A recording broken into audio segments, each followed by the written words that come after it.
Assalamualaikum warahmatullahi wabarakatuh. Perkenalkan, nama saya Reni Rismayanti dengan NPM 242151111020. Saya dari kelas 2024A.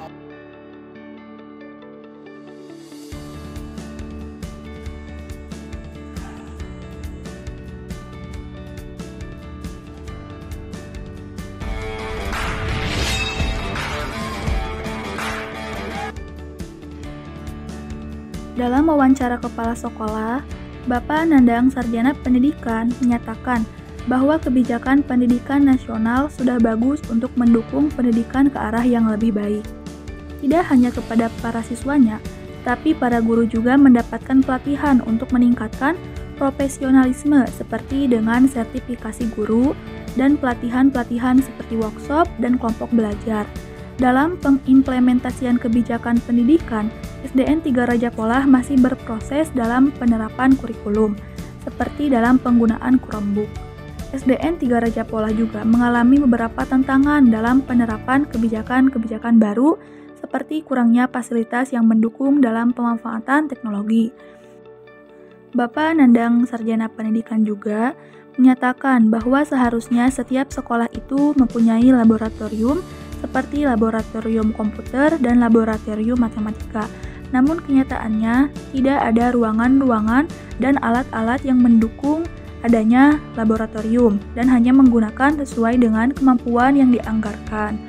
Solusi dalam menghadapi tantangan ini, pihak sekolah SDN 3 Raja Polah mengajukan permohonan kepada pemerintah untuk melengkapi fasilitas-fasilitas yang kurang mendukung. Dari sisi sejarah, SDN 3 Raja Polah berdiri pada tanggal 5 April tahun 1953. Meski sudah lama berdiri, tapi sekolah SDN 3 Raja Polah ini masih menerapkan tradisi sampai saat ini, yaitu seperti sholat duha berjamaah yang dilakukan seminggu sekali dan juga selalu menerapkan 5S, yaitu senyum, salam, sapa, sopan, dan santun.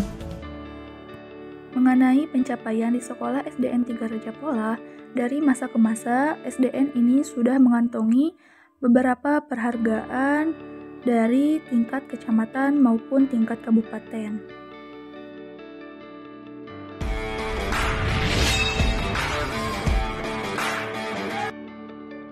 Dalam wawancara guru, Bapak Cep Kurniawan Sarjana Pendidikan menyatakan bahwa metode pembelajaran yang digunakan di kelas itu menekankan pada peran aktif siswa seperti tanya jawab dan penggunaan media inovatif. Hal ini bertujuan agar siswa tidak hanya mendengarkan, tetapi juga ikut terlibat, ceria, dan bersemangat dalam pembelajaran. Misalkan pada saat pembelajaran, Bapak Cep Kurniawan Sarjana Pendidikan menggunakan slide video untuk mendukung materi pelajaran tersebut. Tantangan yang dihadapi oleh Bapak adalah siswa yang hanya bisa fokus dalam waktu singkat sekitar 15 menit. Untuk mengatasi hal ini, Bapak Cep Kurniawan Sarjana Pendidikan mencoba membawa siswa ke dunia pembelajaran dengan cara yang menyenangkan tanpa pemaksaan dan sesuai dengan kemampuan dan kebutuhan masing-masing siswa. Dalam penerapan kurikulum di kelas, SDN 3 Raja Polah ini masih sedang dalam transisi dari kurikulum 13 ke kurikulum Merdeka yang mengharuskan penggunaan media dan alat elektronik seperti proyektor.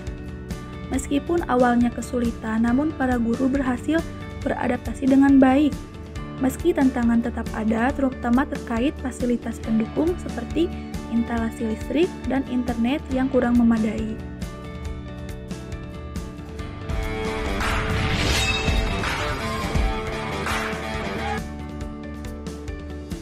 Dalam wawancara siswa yang bernama Zahira menyatakan bahwa bapak atau ibu guru sudah mengajarkan ia tentang kedisiplinan dan mematuhi tata tertib. Implementasi yang Zahira lakukan yaitu dengan datang sekolah tepat waktu. Dari segi pelajaran, Zahira sangat menyukai IPS karena lebih tahu tentang sejarah Indonesia. Zahira juga menyatakan bahwa tradisi yang masih dilestarikan di sekolah ini yaitu sholat duha berjamaah dan juga latihan pramuka.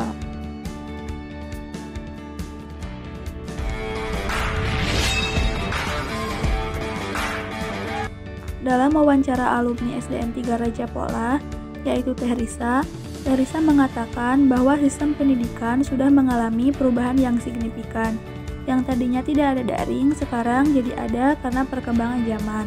Selain itu, kurikulum juga mengalami perubahan dan sekarang menggunakan kurikulum merdeka yang menekankan ide kreatif. Teh Risa juga menyatakan bahwa perubahan ini berdampak baik pada perkembangan kreativitas dan efisiensi dalam pembelajaran.